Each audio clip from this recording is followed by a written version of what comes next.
नमस्कार विद्यार्थी मित्रांनो, कसे आहात तुम्ही? तुम्हा सर्वांचं अभ्यास मित्र परिवारामध्ये खूप खूप स्वागत आहे. मित्रांनो, आज आपण 6 ऑगस्ट 2025 रोजीचं करंट अफेअर्सचं सेशन अभ्यासणार आहोत. जर तुम्ही ही सिरीज डेली बघत असाल तर लेक्चर लाईक करायला आणि चॅनलला सबस्क्राईब करायला विसरू नका. तर सुरुवात करूया मग आजचं सेशन 6 ऑगस्ट 2025चं लेक्चर.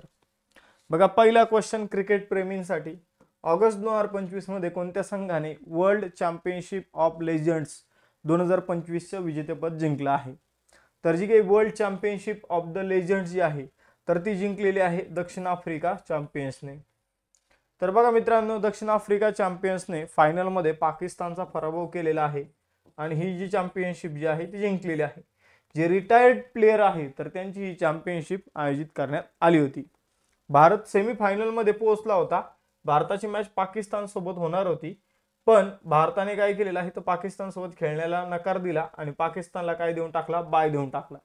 म्हणजे पाकिस्तान सेमीफायनल मधून डायरेक्ट फायनल मध्ये पोहोचला आणि तिथं साऊथ आफ्रिकाने पाकिस्तानचा पराभव जो आहे तो केलेला आहे. तर अंतिम सामन्यामध्ये साऊथ आफ्रिकेने पाकिस्तानचा 9 विकेट्स राखून पराभव केलेला आहे. आपण जर बघितलं 2 ऑगस्ट 2025 रोजी एजबॅस्टन बर्मिंगहॅम या ठिकाणी हा सामना खेळवण्यात आला होता.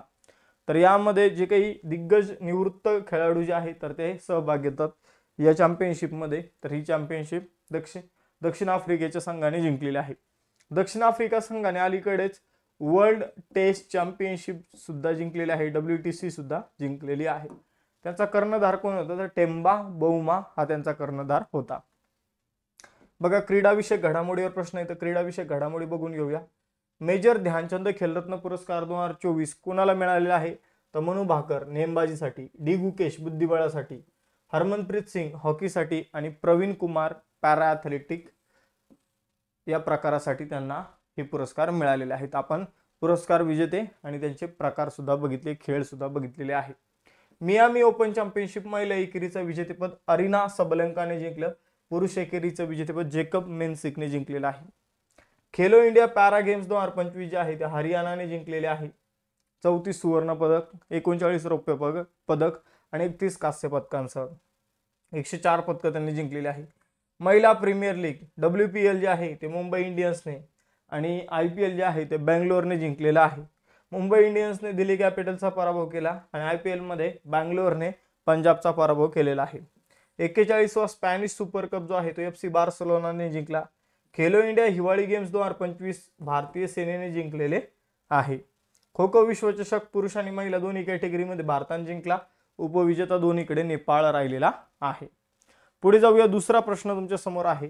ऑगस्ट 2025 मध्ये संरक्षण मंत्रालयात आर्थिक सल्लागार म्हणून कोणी पदभार स्वीकारलेला आहे? तर संरक्षण मंत्रालयात आर्थिक सल्लागार म्हणून डॉक्टर मयंक शर्मा यांनी पदभार जो आहे तो स्वीकारलेला आहे. तर 1 ऑगस्ट 2025 पासून अधिकृतपणे ते आर्थिक सल्लागार म्हणून काम करणार आहे संरक्षण विभागामध्ये. तर आपण जर बघितलं तर संरक्षण मंत्रालयातील एक महत्त्वाचं पद आहे. हे पद संरक्षण वित्त विभागाचे प्रमुख आहे आणि संरक्षण मंत्र्यांना आर्थिक बाबीवर थेट सल्ला देतात.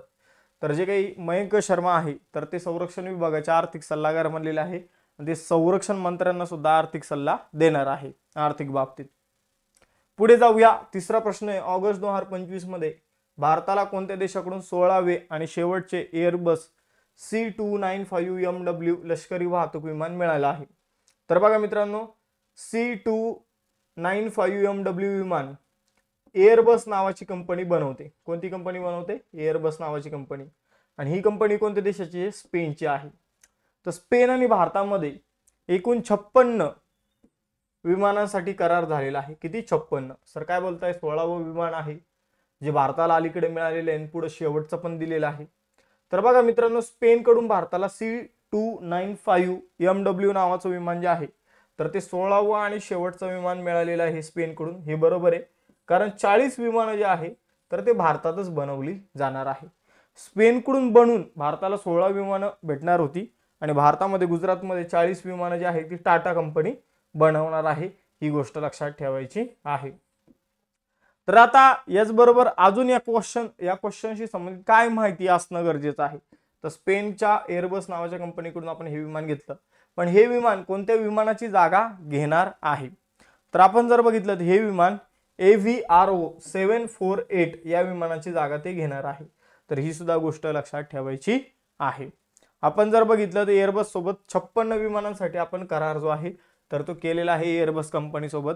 2021 मध्ये हा करार जो आहे तो झालेला आहे. आपण जर बघितलं 16 विमानं स्पेनमध्ये तयार केली जाणार आहे. 40 विमानं गुजरातमधील वडोदरा शहरात टाटा ॲडव्हान्स सिस्टमद्वारे तयार केली जाणार आहे. पुढे जाऊया. चौथा क्वेश्चन. ऑगस्ट 2025 मध्ये कोणत्या देशाचे राष्ट्रपती फर्नांडिस रोमुआल्डेज मार्केस ज्युनियर 5 दिवसांच्या भारत दौऱ्यावर आले होते? तर आपण जर बघितलं तर फर्नांडिस रोमुआल्डेज मार्कोस जे आहे तर ते फिलिपिन्सचे कोण आहे? राष्ट्रपती आहे.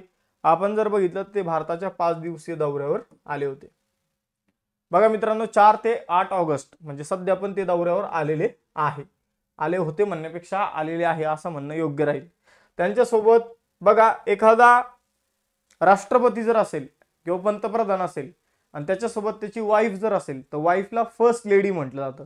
ही गोष्ट लक्षात घ्या. कारण राष्ट्रपती मोस्टली राष्ट्रपतीच लक्षात ठेवा. राष्ट्रपती जे आहे ते देशाचे प्रथम नागरिक असतात. तर मग त्यांच्या बायकोला प्रथम महिला असं म्हटलं जातं, फर्स्ट लेडी म्हटलं जातं. तर त्यांच्यासोबत त्यांची फर्स्ट लेडी जी आहे लुईस अरानेटा मार्कोस हे या सुद्धा त्यांच्यासोबत आलेले आहे. त्यांच्यासोबत फिलिपिन्सचे अनेक मंत्री सुद्धा भारतामध्ये 5 दिवसीय दौऱ्यावर आलेले आहे. या दौऱ्याचा उद्देश संरक्षण, सागरी संरक्षण, ठीक आहे, त्याचबरोबर या क्षेत्रामध्ये भारत आणि फिलिपिन्समध्ये सहकार्य अधिक मजबूत करणे हे आहे. भारत आणि फिलिपिन्सला दोघांना पण चायनाला सामोरे जायचं आहे आणि मग त्यामुळे संरक्षणामध्ये दोन्ही देश एकत्र येणं ही काय आपण म्हणूया की नवी बाब नाहीये. यापूर्वीही भारत आणि फिलिपिन्समध्ये संरक्षण विषयक करार झालेले आहे. फिलिपिन्सने भारताकडून काय विकत घेतलेले हे तुम्हाला कमेंट बॉक्समध्ये सांगायचे आहे. फिलिपिन्सची राजधानी मनिला आहे आणि चलन फिलिपिन्स पेसो हे आहे. पुढे जाऊया. 5वा प्रश्न. अमेरिकेचा ब्लॉक 2 ब्लूबर्ड कम्युनिकेशन उपग्रह प्रक्षेपित करण्यासाठी इस्रो कोणत्या रॉकेटचा वापर करेल? अमेरिकेचा एक उपग्रह आपल्याकडे प्रक्षेपित करण्यासाठी आलेला आहे ब्लॉक 2 ब्लूबर्ड कम्युनिकेशन उपग्रह. तर हा उपग्रह खूप वैशिष्ट्यपूर्ण उपग्रह आहे. हा एकदा अवकाशामध्ये प्रक्षेपित केला तर समजून घ्या की एखादा अंतराळवीर स्पेस स्टेशन मध्ये तो तिथून आपल्यासोबत फोनवर बोलू शकतो. अशा प्रकारचा हा उपग्रह आहे ब्लॉक 2 ब्लूबर्ड कम्युनिकेशन उपग्रह आणि त्याला इस्रो प्रक्षेपित करणार आहे आणि त्यासाठी ते GSLV-MK3 किंवा याला LV-M3 या रॉकेटने या नावाने देखील ओळखलं जातं. तर हे जे रॉकेट आहे GSLV-MK3 किंवा LV-M3 किंवा याला बाहुबली म्हणून सुद्धा ओळखलं जातं, हे रॉकेटने हा उपग्रह प्रक्षेपित केला जाणार आहे.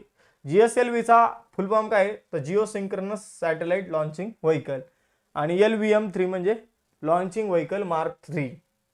आपण ब्लॉक 2 ब्लूबर्ड कम्युनिकेशन सॅटेलाइट प्रक्षेपित करणार आहोत जो अमेरिकेचा आहे. अमेरिकेतील AST स्पेस मोबाईलने तो विकसित केलेला आहे.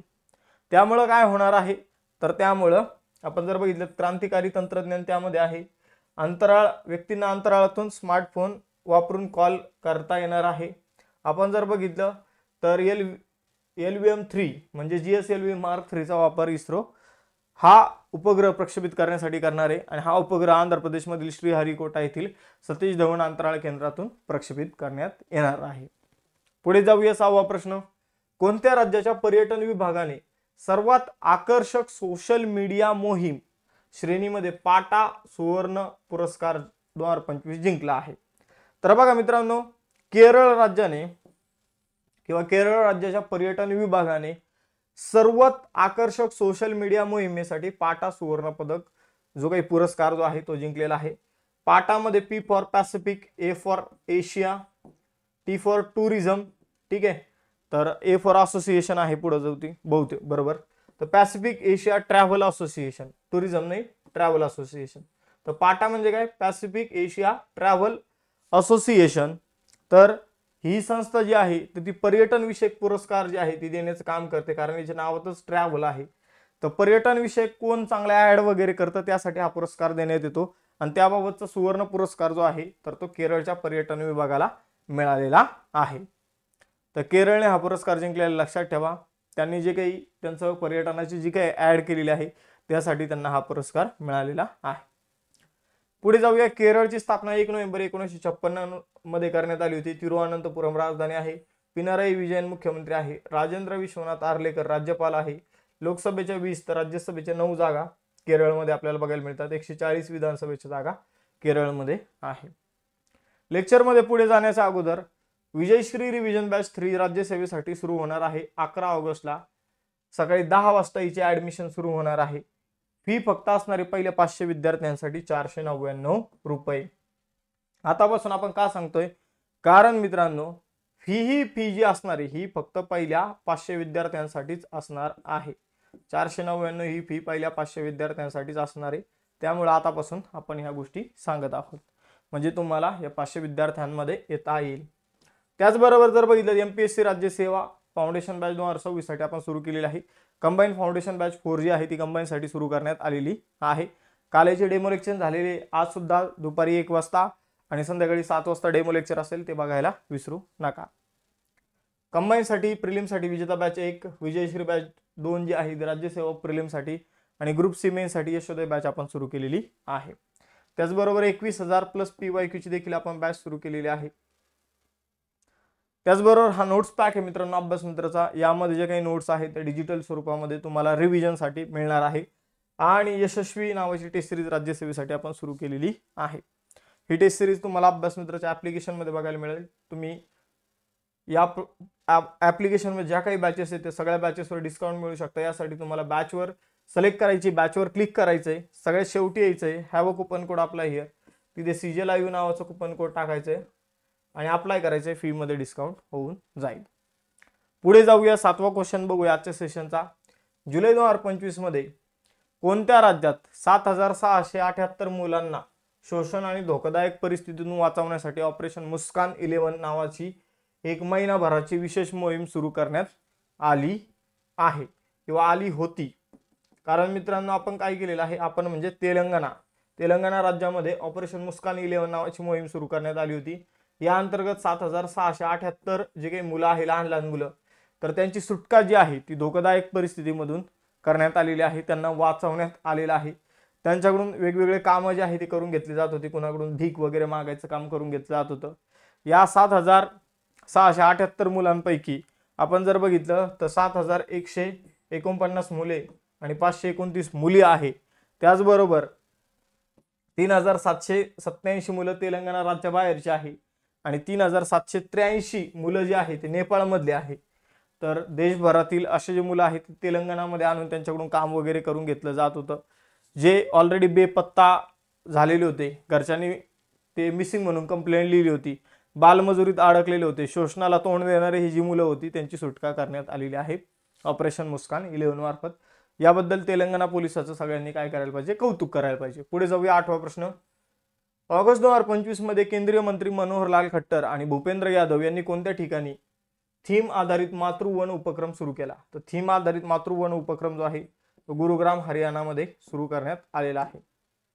तर बघा मित्रांनो, भारत सरकारने एक पेड मां के नाम कार्यक्रमाअंतर्गत मातृवन उपक्रमाची औपचारिकपणे सुरुवात केलेली आहे. तर एक पेड मां के नाम, आईच्या नावाने एक झाड लावायचं आणि त्यामधून आपल्याला जंगल जे आहे तर ते तयार करायचं आहे, अशा प्रकारचा हा उपक्रम आहे. हरियाणातील गुरुग्राम येथे वन महोत्सवानिमित्ताने या उपक्रमाचं काय करण्यात आलं होतं, आयोजित करण्यात आला होता. या उपक्रमाची सुरुवात करण्यात आलेली आहे गुरुग्राम हरियाणापासून.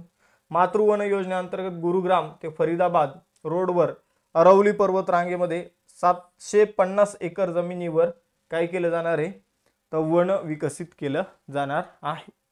भूपेंद्र यादव कोण आहे, तर केंद्रीय पर्यावरण, वन आणि हवामान बदल मंत्री आहे. मनोहर लाल खट्टर कोण आहे, तर गृहनिर्माण, शहरी व्यवहार आणि वीज मंत्री आहे. पुढे जाऊया, 9वा प्रश्न. 2027 मध्ये कॉमनवेल्थ युथ गेम्स कोणता देश आयोजित करेल? तर 2027 मध्ये कॉमनवेल्थ युथ गेम्स जे आहे ते माल्टा देश आयोजित करणार आहे. तर बघा मित्रांनो, कॉमनवेल्थ युथ गेम्सची ही कितवी आवृत्ती आहे, तर 8वी आवृत्ती आहे, लक्षात ठेवायची आहे. यामध्ये 1000हून जास्त खेळाडू सहभाग घेणारे पहिली आवृत्ती एडिनबर्ग स्कॉटलंडमध्ये आयोजित करण्यात आली होती. 14 ते 18 वयोगटातील 1000 खेळाडू असणार आहे 74 देशांचे.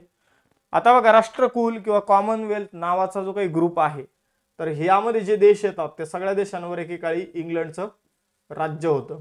असे हे देश आहे, अशा देशांचा हा ग्रुप आहे. पुढे जाऊया, 10वा प्रश्न. ऑगस्ट 2025 मध्ये इस्रोने human outer planet exploration mission hope mission कुठे सुरू केलं आहे, जे चंद्र आणि मंगळावर संभाव्य जीवनाचं अनुकरण करेल. तर बघा मित्रांनो, मंगळ आणि चंद्र यावर समजून घ्या की कशा प्रकारचं वातावरण आहे.